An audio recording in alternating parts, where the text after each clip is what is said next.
In order to reach the next 500 million people, we can't do that alone, because basically we're a network that links up lots of banks and lots of different points of sale merchants and places that you can use electronic products around the world.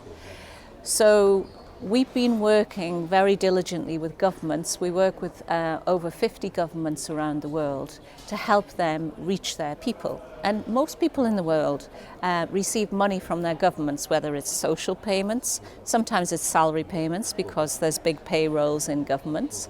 And one of the things that's really important to the government is that the money is going to the right person for the right reason. And that's where digital identity comes in. And we have seen the advent of biometric technology being adopted in, parts of the world that haven't really had much technology to start with. But those parts of the world are leapfrogging straight to biometric technology to identify their citizens. And that's causing a world of difference, really. So, for example, here in Europe, most of us have got passports. We've all got birth certificates. Many of us have got driver's licenses. We've got all sorts of means of identity here.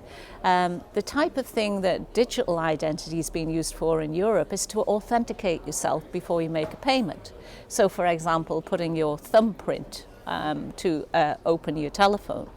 And you can see that in Europe, we could have the adoption of a selfie to identify and authenticate yourself. We've certainly run trials in the Netherlands that show that's a very popular way of doing that.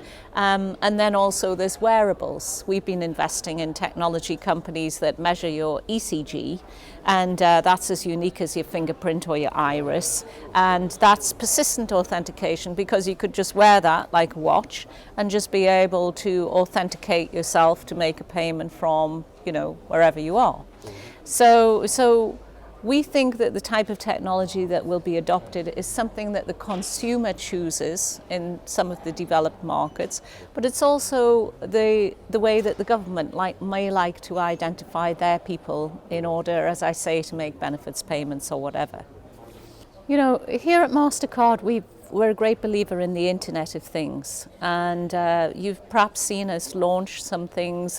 We've been working with washing machine manufacturers to be able to connect up and pay for a laundry through your mobile phone instead of fumbling around with coins for that. We've been working with car companies to sort of integrate our payment technology into car computer systems and so forth. And I think more and more what you're going to see is these machine-to-machine solutions developing around the world. So those are things that are going to come in the future. But other things that I think are very interesting are our work with the NGOs in the world. We started off building aid platforms for the World Food Programme to actually help them disperse aid in the Middle East for the refugees leaving Syria and going into the Lebanon. Those platforms that we built are starting to be rolled out by other NGOs around the world.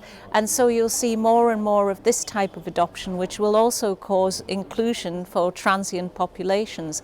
And if you think about some of the big things that the world's trying to solve, where technology can be used to solve that is very much where we're going to focus.